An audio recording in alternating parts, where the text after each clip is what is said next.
I got love for you, man. You know what I'm saying? What are we talking about?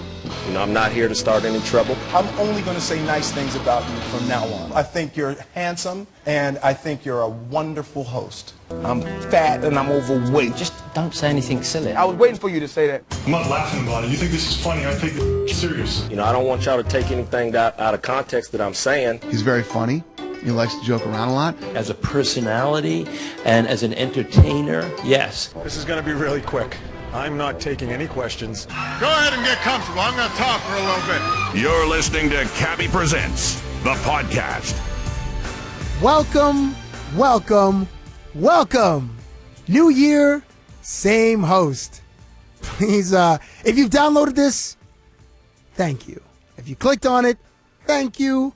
And if you're going to stick with me, hopefully to the end, thank you. Word of advice.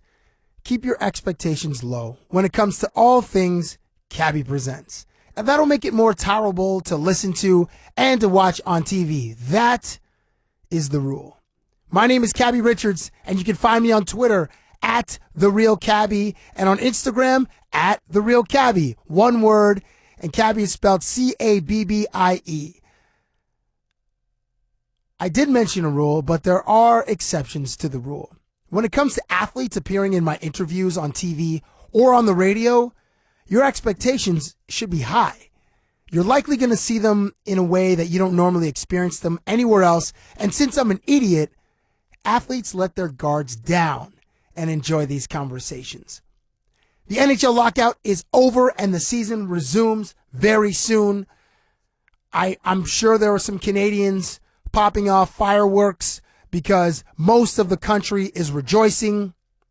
And in the United States, where I know I have a lot of American listeners that check into this show, and I do thank you. I don't know, like to most of the country, they're like, but there are those circles of hockey fans, and if you are listening to this, you're probably a fan of hockey as well as basketball, baseball, and football. So to you, as you American sports fans, you're probably pretty jacked. But there were some of your homies, if you have like 10 friends, maybe like 7 or 8 of them, maybe 7 of them would be like, what time's the Patriots game on? Anyway, the lockout is over, and Canada is very excited, and Montreal is very excited to have my next guest wear the coveted Rouge, Bleu et Blanc sweater of Les Habitants. He joins me on the phone right now. If it's going to be an interview, I'm going to conduct it. So I'll answer my own questions, ask myself the questions, then give y'all the answers. By way of London, Ontario, some would say that he's a 5-sport athlete. Hockey, golf, baseball, football, and growing long hair. Also known to run in MMA circles with his homie Sam Stout, he's the quintessential glue guy. The best kind to have in a dressing room. He's always got your back, whether it's in the Mecca, known as Madison Square Garden, or the Mecca in hockey, the Bell Center in Montreal. Pleased to be joined by Brandon Prust of the Montreal Canadiens. How you doing, dude? Good. How are you, buddy? I'm fantastic. You're very low-key. When I saw you the last time, neither of us were low-key. Yeah, no, we weren't low-key at all. I don't even remember. Okay, but before we get to that story, for you guys who can hear this, you can follow Brandon on Twitter, Brandon Prust8, and I'm going to ask him about one tweet that got like a gazillion retweets about the commissioner of the league that he plays for. But anyway, where in the world are you? I'm in Montreal now. I've been here for a few weeks after the I was home for the holidays, and now I'm back here. So getting ready to get going here. And how did you ring in the new year? Well, I was the New Year. I was actually up in like northern Quebec, in my girl's hometown, Rivière-du-Loup. How far north though? Well, it's about 2 hours north of Quebec City, northeast of Quebec City. It's up near Rimouski. Okay, so for people that are listening to this in like Western Canada, okay, so from Montreal to Quebec City, I think that's 4 hours. Is it 2 hours? No, it's only about 2 hours. So it's about, up to Rimouski from Montreal would be about 5 hours.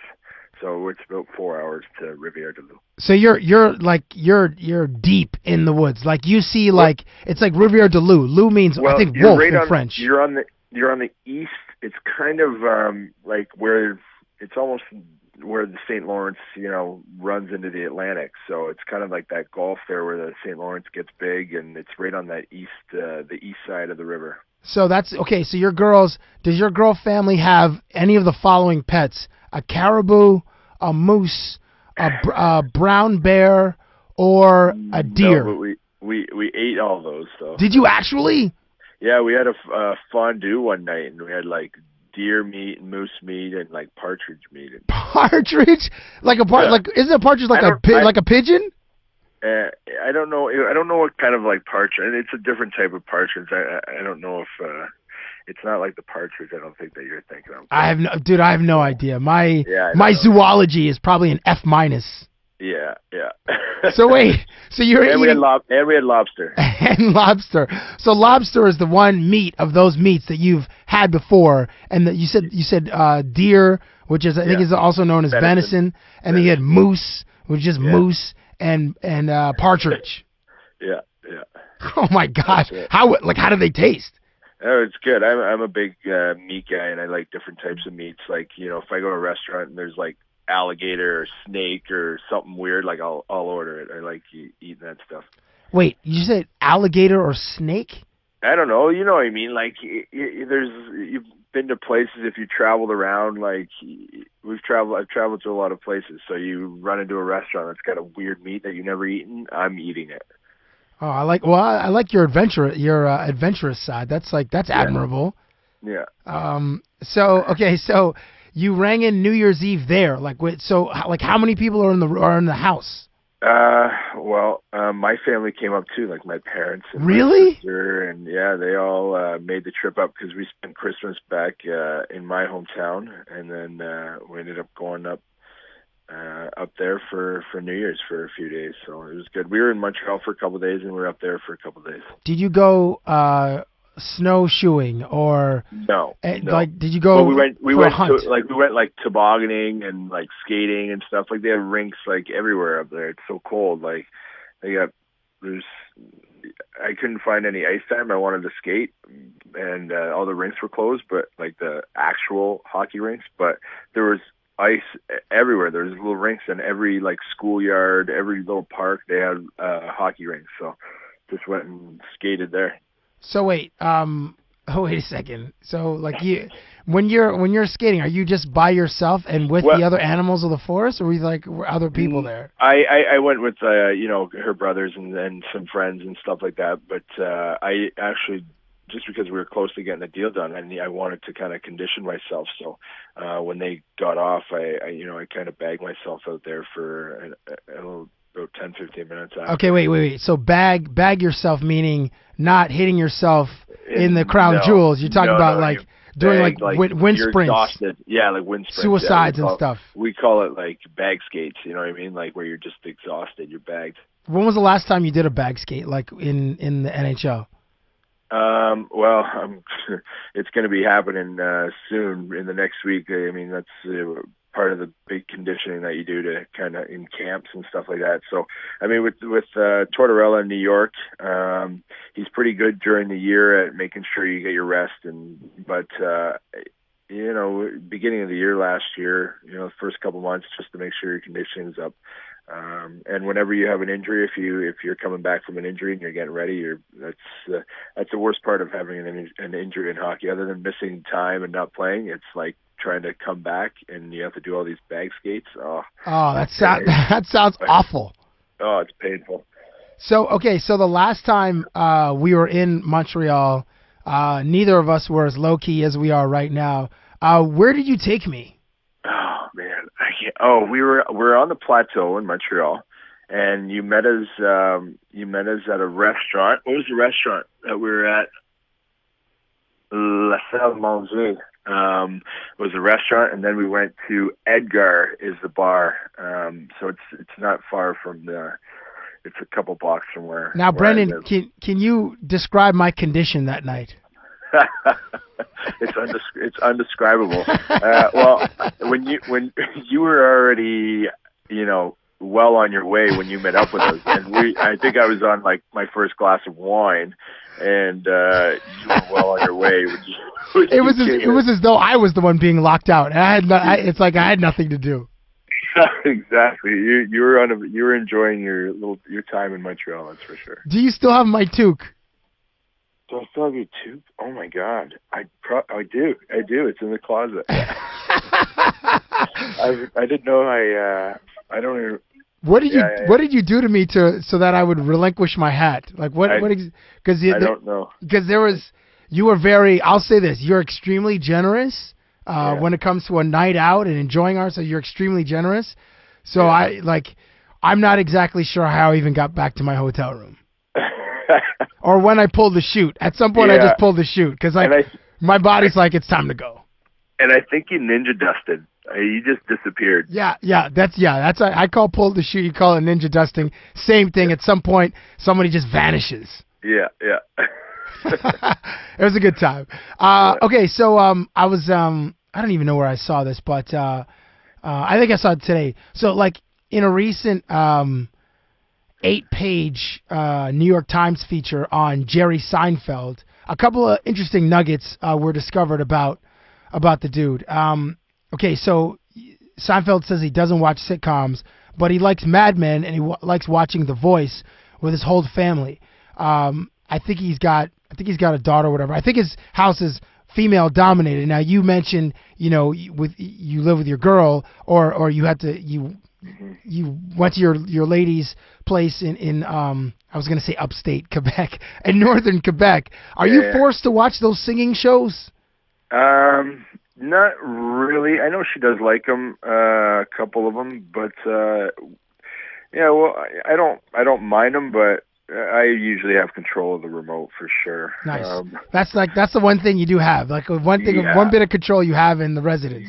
Yeah, for sure. Now, if there's a football game on, or any sporting event that I want to watch, she usually doesn't have a choice.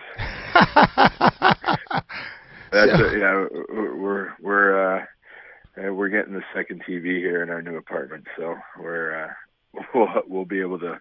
It won't be as tough anymore. Right, you guys can coexist in your own little spaces. Yeah. He said he listened to the Superman theme to amp him up before his first Tonight Show performance. What's your theme song before a big game? Do you have one?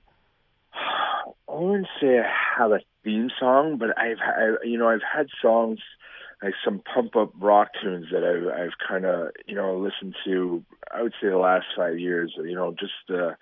One of my favorite bands is Shinedown, and they got some good rock pump up tunes that I've never even heard of Shinedown. Yeah, I know. They're more. You look for them, download them when you get off the phone here with me. But Metallica too. There's some Metallica tunes that I like to get me. You're just that's like metal. Like Metallica is metal, not even hard rock. Yeah. It's not. I mean, I'm not major metal, but even like Tool, like they're hard. They're metal. Yeah. Is Tool the group where like their music videos? There's always like some like Plastrocini, very like alien looking figure that just like does stuff. Like the grayish kind of looks like an alien. I don't even know if I've even seen any of their music videos. I don't watch a lot of music videos. All right, that's fair. Okay, so what was the when you were in high school? What used to be on the warm-up tape or the CD in the dressing room before you guys go out to play your games, your club games? I don't know, like Bush, Green Day. Who else? Nirvana, Pearl Jam. Who else? What was the big Green Day song? I like Stain. The big Green Day song. It wasn't American Idiot. It was like way before that, right? Oh, yeah. From the CD Dookie. Was that like your high school era, or you're too young for that? When I come around. Yeah, no, I was like grade 7 or 8, maybe. Grade 7 or 8 when Dookie came out. Okay. what was it? It was when I come around. Yeah, I think that sounds familiar. But there's another one though. I think that was their first one. I think when I come around was like their second one. I can't get it in my head right now.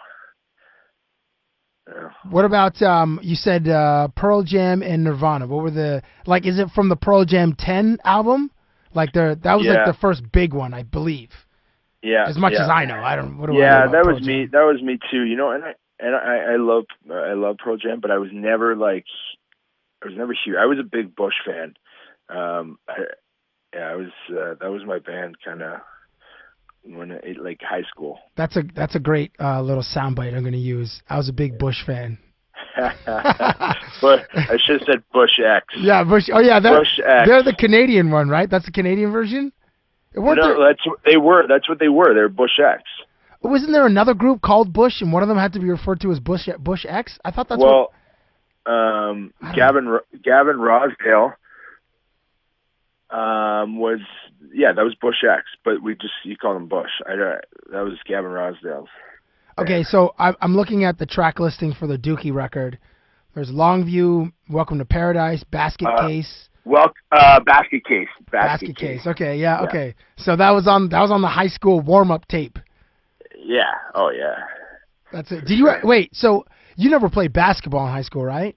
No, you were like football and baseball, right? I was football, hockey, and football and soccer. Did you guys have a warm-up tape for football? Do you remember? That was so long ago. Jeez. Dude, you're not that old. Brandon, you're not that old. No, but I only played football grade 9, 10, I think. Yeah, because then I started playing junior, so I couldn't play. But that's the same era. I would have been listening to the same stuff. The guys I was playing hockey with were the guys I was playing football with too. So, I mean, you're listening to the same stuff. Okay. So, all right. Let me take you back to this whole thing about you're living with your girl. Now, I was just reading on Esquire. There's a reporter for 60 Minutes. Her name is Laura Logan. And she has this quote, and I want to get your thoughts on it. I'm always going to be crazy about dishes in the sink. Crazy. Because it's a sign of disrespect.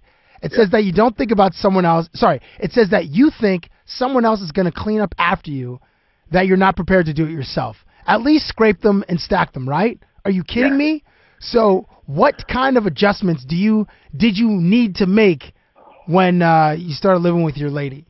Well, I'm definitely I'm not a messy guy. I'm pretty. You are the exception to the rule. Yeah, I'm pretty. Yeah, exactly. But I still leave things around, or I like my clothes. I'm not big on when I come home or put my clothes away. I'll more hang them over a chair, or my jacket hang over a chair. So I find my girl will kind of clean up after me a little bit that way.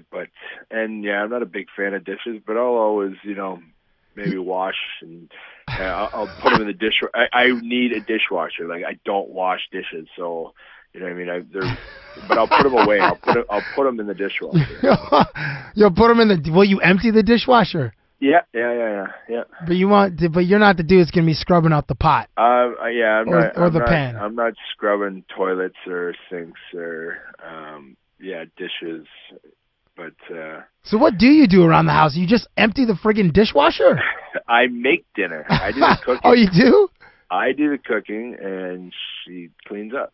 Dude, you're so 22nd century, man. You're such an advanced form of man.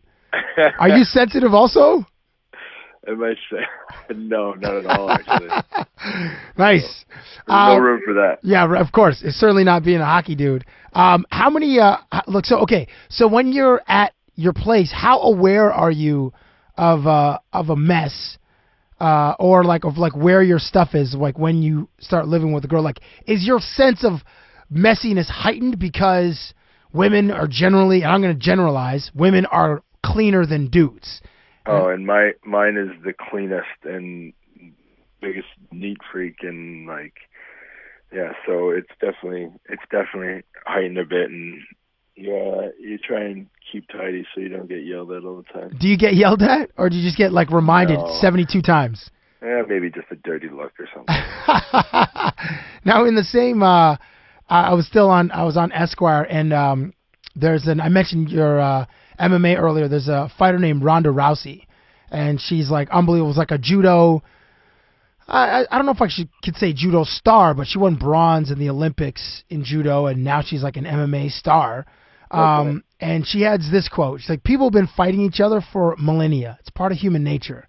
The confusing thing is now we live in a society where it's not illegal to be an a-hole, but it's illegal to slap one.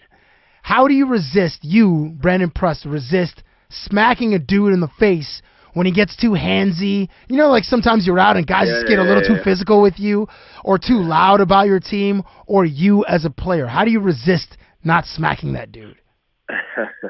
Well, because there's consequences, right? So you always have to think of the consequences. So if you're out in public and you slap a dude, it's probably going to be in the paper the next day, or this guy's going to press charges now. I mean, it's all, even though you might want to, it's just you have to think ahead. And my mom always told me, think before you act. So, but do you though? Can you think before you act? Because you fight you fight at your job. Yeah. You fight.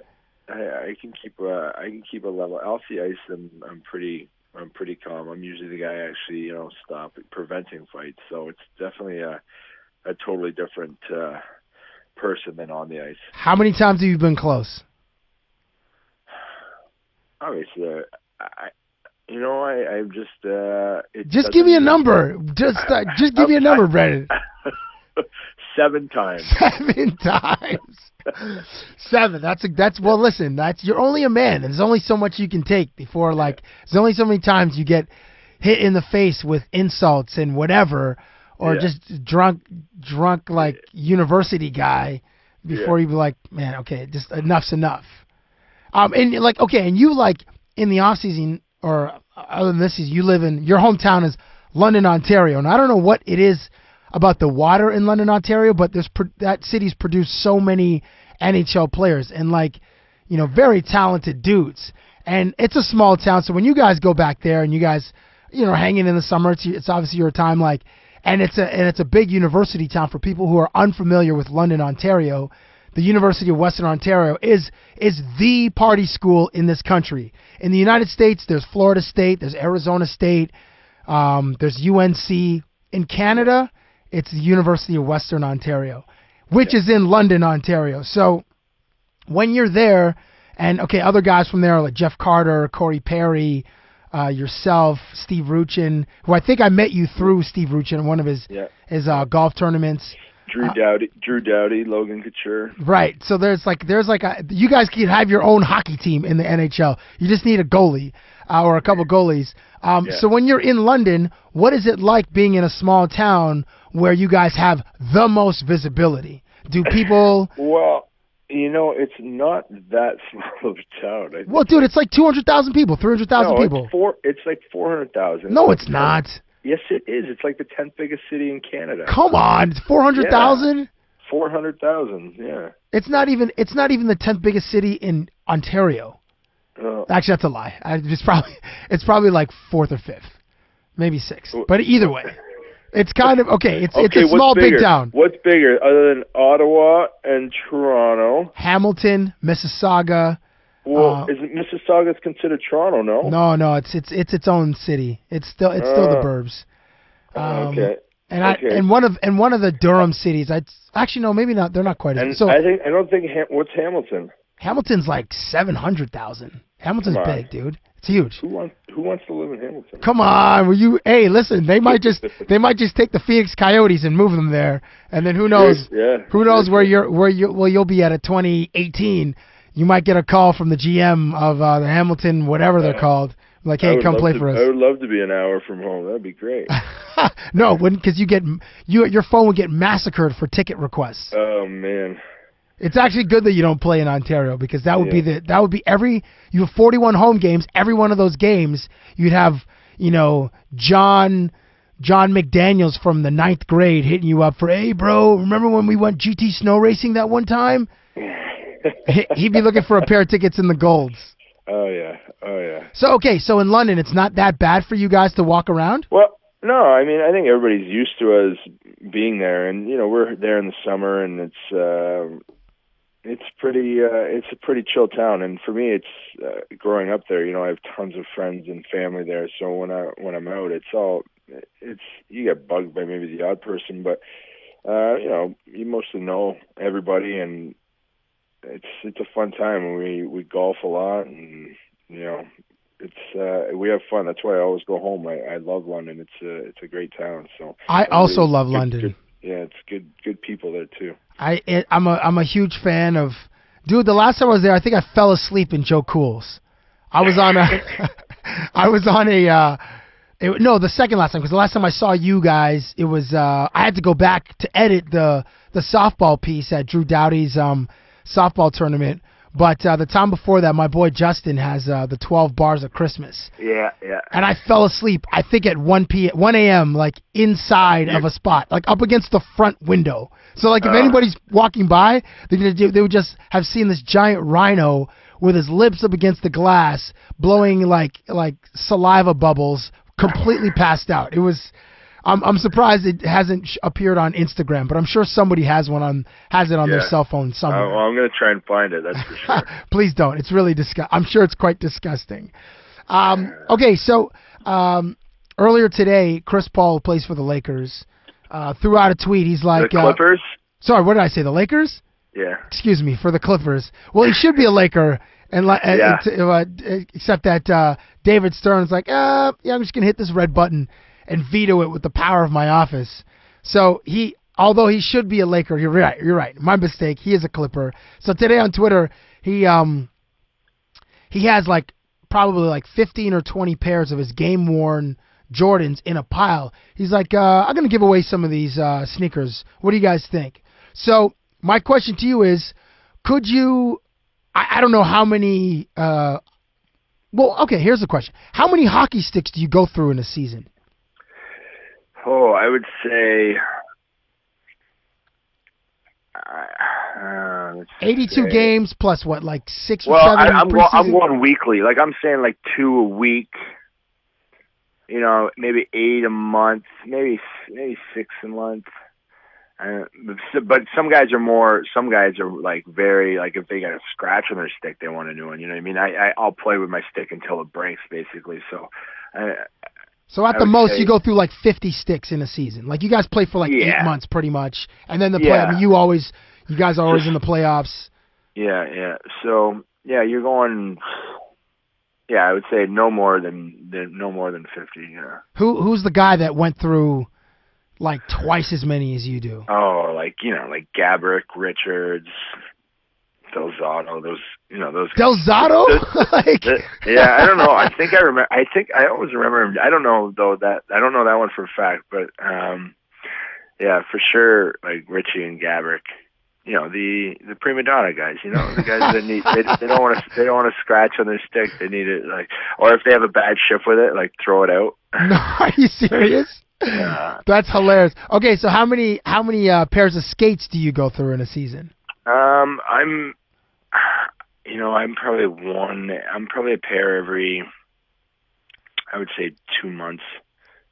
So maybe, I think last year I went through a few more actually. So I probably went through 6, 7, 8 last year. I would say probably 6. If it depends on how far you go in playoffs, but yeah, maybe 4, 5, 6. Well, dude, you guys are one round away from this. You guys went to June almost. Yeah. Or I think I went through. Just after near the end of the season, I got a fresh pair, and then halfway to this playoffs, I got another pair. So, but I'm pretty I can jump in a new pair, and I don't even need to work. I could play on a new pair. I wouldn't even need to warm up on them. I get right into them. And Brendan, how many pairs of gloves do you go through in a season? Not many at all, actually. That's one thing that I don't change. I'll get them re-palmed before I change my glove. I wear. You should see from my first year with the Rangers, I wore the same gloves all year, and they just they reek so Honestly, bad. if you tried to I have them at home. I have them like hanging on my shelf at home, and like you can see, I had them repalmed a couple times, like just like patched up. Like if there's a hole, like they would just put a patch there and stuff. If you tried to throw those away in the state of New York or in the state of New Jersey, the dump would send them back. Like that's how freaking toxic those gloves are. Oh man, they smell so bad. Why did you keep them, dude? Like, I'm just so particular about the way my gloves feel on my hands. I like them to be like snug, and like I know there's some guys that don't like can like change their gloves all the time. I won't change my gloves pretty much all year. You know, it's funny. I interviewed Mike Richards at some point during the year last year. I did this bit called #HockeyPlayerProblems, and he said he changes his gloves like every 3 or 4 games. So he's like Richie? Yeah, Richie does. Yeah. Oh, yeah. So he's like the opposite than you. Yeah. So wait, to get them repalmed, obviously, you know, from gripping the stick, you get like, and obviously taking a bunch of shots, it wears down the palm of your hand. Yeah. Just so how long does it take you to get them repalmed? Oh, they can do that in a day. Like you just give them to your trainer and they'll fix them up. I don't know really what they do, but yeah, they fix them up. More, you know what? I think they're just more like patching it up. They just keep putting like a layer over it. You know what I mean? And once it wears down, they put another one on, and yeah. So you go through about 50 hockey sticks a season, about 6 to 8 pairs of skates, 1 pair of gloves. And now you play in the mecca of hockey. I'm going to say the mecca. I know I'm in Toronto, and the Toronto Maple Leafs are probably the most popular hockey club in Canada. I say this, I'm going to use air quotes popular. I don't want to offend anybody in Montreal. I'm saying Montreal is probably the mecca of hockey, being in the Bell Center, previously the Forum. You guys have all the Stanley Cup championships, or the most in hockey. The Leafs are a distant second. Is it conceivable that you could start giving your stuff away via Twitter? Or would you have to just use a lot more to be able to get a huge pile and then just give away sticks, etc.? Yeah, I give a lot of my equipment away already, but I think, you know, Lundqvist did something last year. He sold his helmet for charity. Oh, nice. I think it went for like $20,000 or something. Oh, wow! I think Carey Price did something like that recently. Yeah. Or I think he has a dinner this month where he's auctioning, I think, 31 helmets that he signed, and they're going to like different charities. Yeah, I believe it's this month. Okay. But 20 G's for a helmet, that's legit cash. Yeah. So I mean, you can always do fun stuff on Twitter. I've heard of guys like giving away tickets on Twitter and stuff like that. Like first one to whatever tweet back, or I'll leave tickets here if you the first one to get them. Like, you know, it's the Amazing Race. Like hide them somewhere. You know what I mean? Like they're here, and like imagine that's actually kind of fun, dude. Yeah. Well, you had like 2 tickets, and you just hit them somewhere in the city and said, "Here they are, first one to get them." Yeah, just take a picture of put them attach them to like in a phone booth, like on a payphone, because who would ever think to even look? Nobody would actually use a payphone anymore. I don't even know if there's payphones around anymore. Well, there you go. Do that. You should think about that for maybe not the home opener, maybe like the 3rd or 4th game. Because your fans are rabid. Like your guys, your fan base is, man. Yeah, I haven't even started playing, and it's pretty crazy. The fans here are very passionate, and there's really only one thing on their mind, and that's hockey. The times that you did play in Montreal, and they're doing the Ole, you got to get used to you have to embrace the Ole Ole Ole song now. Even though it's so annoying to people that don't live there, now you have to embrace it. Yeah, for sure. Okay. It's always good when they're, you know, singing it for you, and if they're singing that means you're winning. So it's always a good thing. When you heard it, okay, this is obviously before this year, so people listening, before this year, when you heard it, you're like, man, I gotta do something, or we have to shut these people up. Was it? Yeah. Was it? Because like in some arenas, the volume, like you hear it. Like I know you guys are focused on the game, but you do hear some things. It does penetrate the ice. Is that one of them? Well, the Bell Center is one of the, you can hear everything in the Bell Center. It's one of the loudest rinks. And, same with MSG, and Chicago's loud. So what's more annoying? Is it the Olay song or the one they play in Chicago? The, oh my gosh. That siren is so loud when they score. Oh my God. What's one of the worst things. That's one of the worst things is when the other team scores on you and you're in their arena and they have the loud siren. So as soon as they score, it's a dagger to the heart that they scored, and then there's this loud siren that's like another dagger to your brain, and you're just like, it's the most depressing goal ever. It's something dagger, I think, is the oh my gosh. It's from the movie. The name of the group is from the movie. I think Throw Mama from the Goonies. So the name of the family, the bad guys in the Goonies, was the name of the group that song that has the It's called Chelsea Dagger. Is the name of the. I knew I was gonna get it. You said Dagger, which triggered it. Is the name of the song or the group that has that song in Chicago? Okay, so which one? The Fratellis. The Fratellis is the name of the group. Chelsea Dagger is the name of the song. Which one? So okay, which one was more annoying? The As a Visitor, the Olay song, or the Fratellis, the Chelsea Dagger song in Chicago?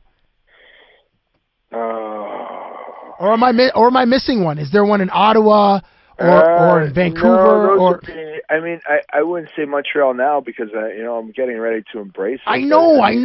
But listen, you gotta think. Okay, what? I'm gonna say Chicago. I just hate that siren. That song too is bad. But I hate it's that siren that kills me the most. It's the most annoying thing ever. That loud, like you can't even hear yourself think. Like it's deafening, and it's not even a song. So now you play in Montreal, which is a diehard hockey market. Last night, after beating the Lakers in L.A., Denver Nuggets guard Ty Lawson was having some fun with TMZ cameras. And I relate TMZ to you because, as some of your teammates have experienced, Carey, Price, and PK, you guys, you can't go anywhere in Montreal without somebody. I guess with the advent of Twitter, it's just your business is just everywhere. Like you can't even go have a hamburger without someone taking a picture of you or whatever. So a TMZ cameraman asked Ty Lawson, so the Nuggets beat the Lakers. Why do you guys do this again, man? And Ty Lawson responded, "We bust their ass, man." And then so the cameraman followed with, "Well, what do you think it is with the Lakers? You played them a few times." He's like, I told Kobe, man, it is what it is. We gonna bust their ass, they gonna deal with it. Now, when a player on your own team gives another team bulletin board material, are you like, come on, dude, in a pissed off way? Or are you like, I heard what you said and now I got you, like in a supportive manner? Or do you say anything to the guy? It depends on who the player is and how well respected. Like when Mark Messier guaranteed a win, you know what I mean? Like and then got 3 goals. That's totally different. But if you have, someone like I wasn't sure about that kid on US that the USA World Junior team that said something like, "We're the best team here. We're gonna win." I mean, I was like, is this guy just a punk, or is he or a guy? Are they going to rally behind it, or is Team Canada going to use that, right? But it didn't. They ended up winning it all, so the kid was right. So. Okay, so bring me back to a guy on your team. When a guy, you didn't get to play with Mark Messier, unfortunately, but if a guy on your team gives another team bulletin board material, how do you react to it? A guy on my team,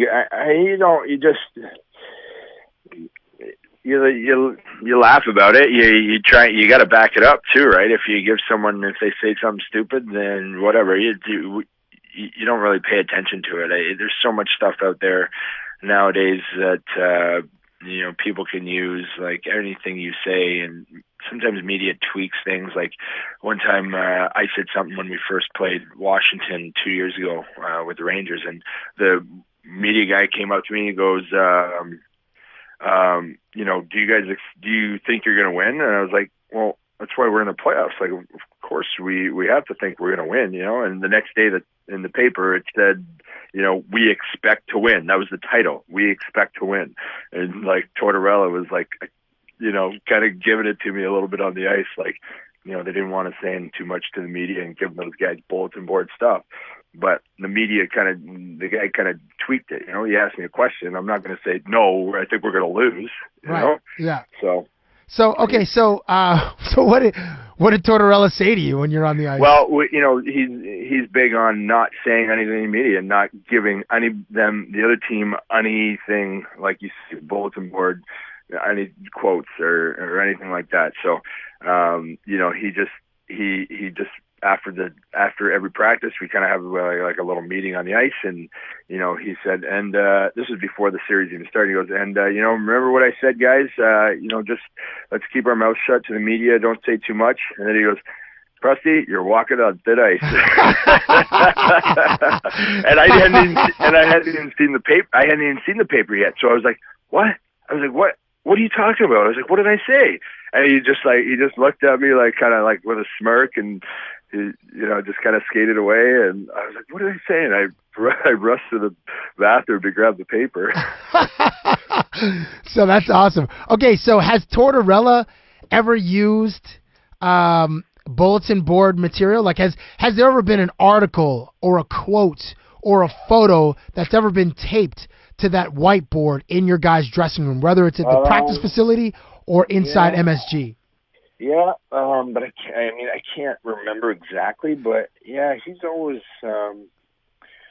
using stuff, and you know, whether it's even just something inspirational, you know, and even we had a bulletin board that we posted quotes on, you know, every week, inspirational quotes and stuff like that. So, but I can't really remember like a certain incident of someone saying something, you know what I mean? So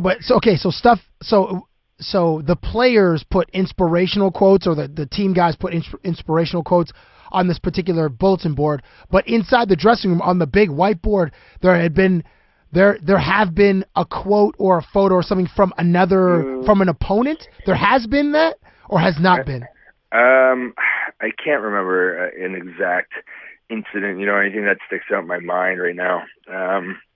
But yeah, I mean, you're always using everything to get the blood pumping, or, you know, just get the boys going. And like you say, just I don't know, but I can't remember a certain incident, you know. Who's the guy that you've played with in your time, Brendan, that was always looked for something to get like pissed off about? Who's the guy that uses like the smallest thing to slight himself, to get to pump himself up, to get to that Ray Lewis type of intensity, like Michael Jordan. Michael Jordan always had the reputation of using every little anything as a slight that would work him into this lather of rage in order to just destroy an opponent. Have you ever played with someone like that? Oh man,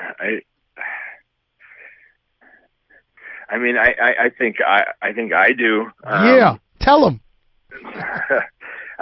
I just you know, you always remember things too of you know, anything someone's done to you before on the ice. Like, there's things that, you know, guys I'd played against that maybe stuck me, you know, a couple years ago, and I still remember it. And give me one. You know, I'm not giving you one. Give me one. No. Just one. You said you always remember stuff. Just give me one. No, because then they'll be expecting it. No. What do you mean they're going to be expecting it? I'm just telling. Well, it's just like, you know, when I play them again and I, you know, say, hey, I remember this.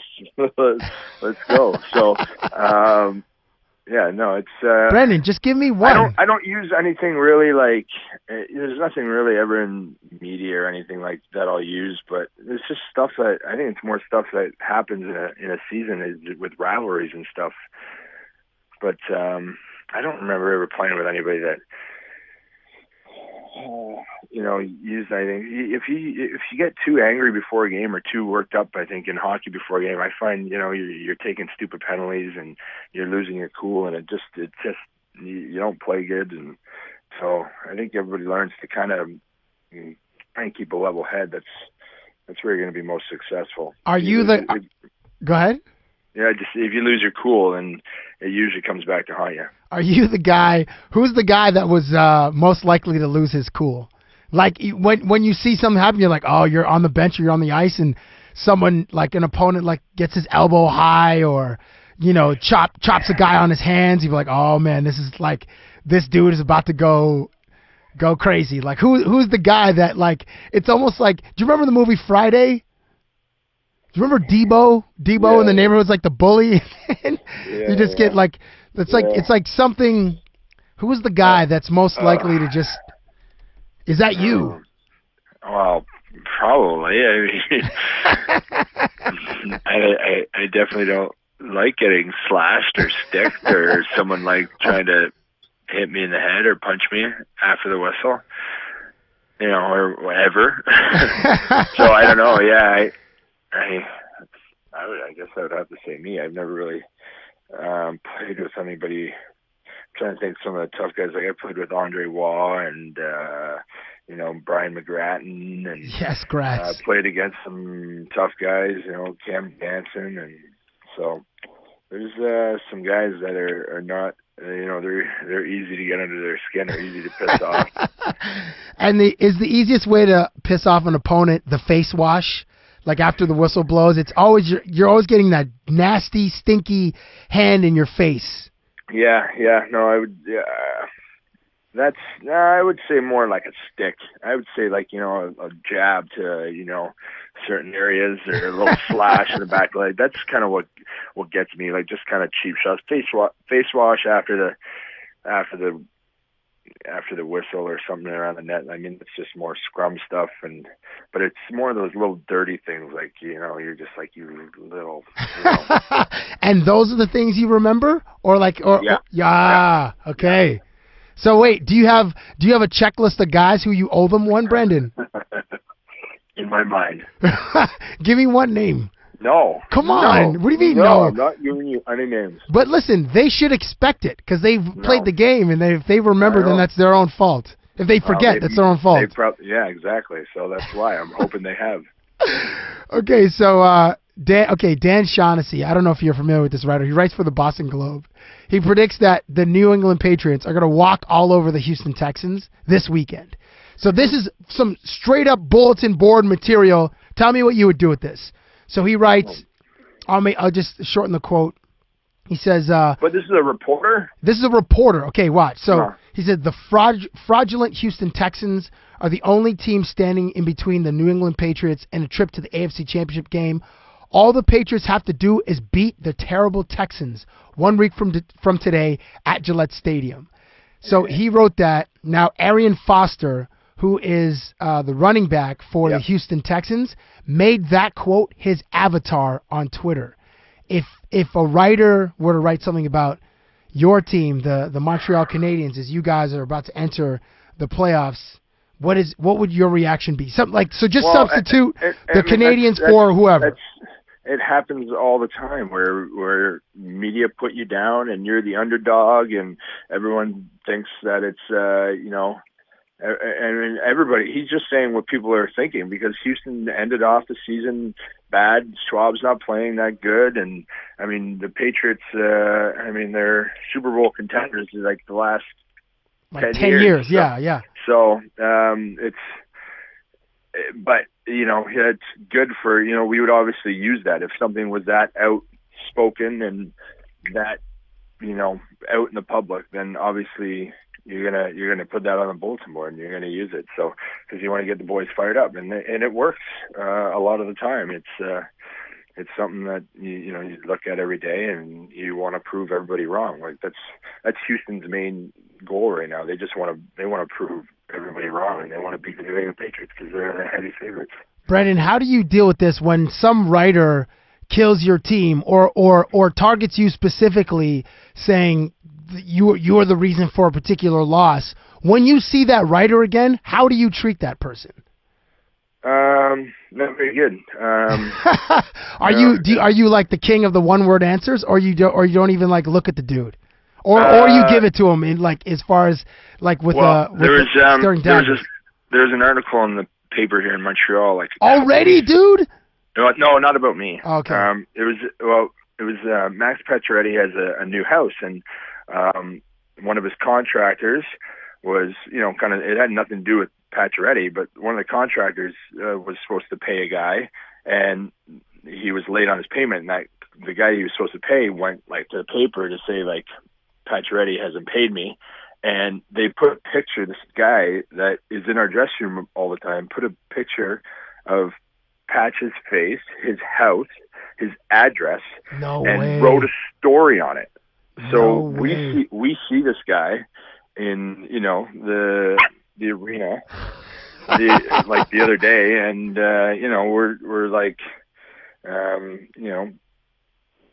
we don't even want to talk to this guy ever again because he sued one of our players, and it wasn't even an accurate story. It was like it would have been like National Enquirer stuff. I just made up a whole bunch of stuff, and they put a picture of his house, his face, and his address. Wow, man! Wow, that's not even a hockey story.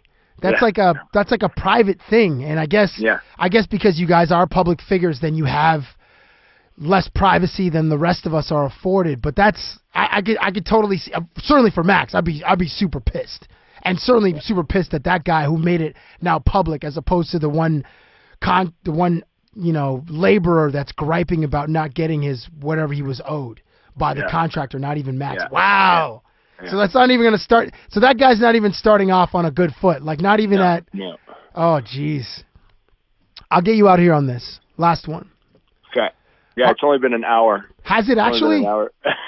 Sorry, I'm like in a text message. I'm like, yeah, it'll be short, man. It'll be like 20 minutes. Yeah. Fast forward to an hour. I'm only half hour late for my dinner reservation. Are you actually? I'm really sorry, but you're.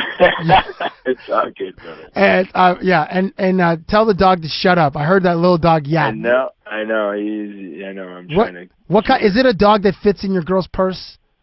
No, it's a French bulldog. They're fairly small, but it's not a little Chihuahua. It's not like a purse dog. What's the dog's name? Lola. Do you let Lola sleep in your bed? Sometimes. Really? You're one of those, huh? Oh yeah, but that's the point of having a dog. To let it sleep in the bed? Well, you want to like cuddle with the thing, like that's. But that's what the couch is for, not the bed. Yeah, the bed's fine. It's a little dog, doesn't shed, so it's good. Does it smell though? No. It doesn't smell? We keep her cleaned up. Last thing. So again, Esquire. It's a magazine I read every month. I have 4 magazines I read every month. Or 3. Esquire, Wired, and Fast Company. Those are my go-to reads every month. Mm-hmm. So Arnold Schwarzenegger, legendary Hollywood actor, obviously like a 19-time Mr. Olympia, or maybe a couple times, whatever. He says this about New Year's resolutions. I would always write my New Year's resolutions and mark them off the way I mark off sets and reps. On New Year's Eve, you can just blabber out, I want to lose 20 pounds, and I'm going to read more. But what does that mean? There are too many variables there. If you're really serious about it, then write it down. Write down when you're going to lose the 20 pounds by. Is it March 1st? Is it June 1st? Make a commitment. Are you a New Year's resolution type of guy? And if so, what was your resolution for 2013? I am not a resolution guy at all. Hold on. Dog's running around. I'm actually not. I don't ever make, really, not really. The toy, the squeaky toy. I kind of hear it. I don't know if the guy with his earbuds on the treadmill listening right now can hear it. Yeah. Okay. Wait, is it humping the toy? No. Okay. Because that would be funny. Yeah, that would be funny. I don't have toys that squeak when you hump them. I don't know. It's a dog. Dogs will basically play with anything.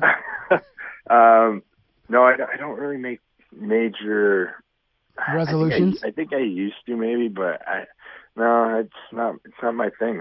I mean, I don't have stuff. I don't need to really lose weight. I don't really have any addictions. So no chocolate, no Game of Thrones.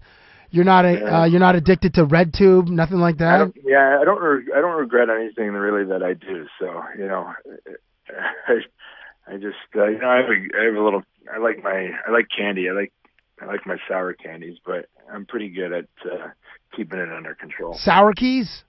Yeah. Oh my God, sour keys are the best. Yeah, sour keys are pretty. I remember what were the fuzzy peaches? Fuzzy peaches. Yeah. Those are the ones that I would murder. And then the cherry blasters. Yeah. Wine. I like wine gums and jujubes too. Shout out to being in grade 3.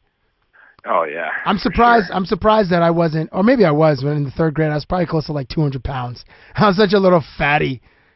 and I still am. Just continuing on that legacy of, I'm trying to get the diabetes 3, like type 3 diabetes, and I think I'm well on my way in 2013. We'll see how it goes. Brendan, are you on Instagram also? I am, yeah. What's your handle on Instagram? I think it's the same, Brandon Prust 8. Brandon Prust 8, and also on Twitter, it's Brandon Prust 8. Thank you so much for joining me. It was great to have this combo with you. Thank you for starting. Being the driving force of the Twitter road hockey games across this country. We did 2 more successfully after you, and I love the fact that when we were doing the scene in your backyard, or in your backyard at the time, you were into it, as an actor. I love that. You embraced the dialogue and you made it your own. I wasn't sure when hockey was going to start up, so I needed to test out other avenues. So you could do it. You could easily get a part on Mr. D or some other for sure some Canadian drama. What are some of the cop ones, like The Listener or My Friend Hoos is in a hospital drama. I just want to be on Entourage. Dude, the show's over. I know, I missed it. Aren't you friends with Kevin Connolly, who played E? I've met him a few times actually in New York. He was around a lot. He was a big Islanders fan though, but I think he lived in the city, so we hung out with him a few times. Dude, that guy has he's like homies with all you hockey dudes. He's a big hockey guy. Huge. I mean, obviously growing up in Long Island, he was around probably, I think, for the Mike Bossy, Brian Trottier years. Those years of glory. Anyway, good luck this season. Thank you for the convo. And when I get back to Montreal, please have my hat. Please make sure that my hat isn't like the blanket for Lola. Okay. Even though I have a giant head, and that dog could probably fit inside of my toque. Yeah. I'll make sure I don't clean up any messes with your toque. Are you wearing number 8 this year? Yeah. Okay, cool. Well, I look forward to watching you in the red, white, and blue, and I will talk to you soon. Say hello to MP for me. I will, buddy. Okay, thanks again, man. I appreciate that. Thanks, Cabbie. Thank you for listening to Cabbie Presents, the podcast.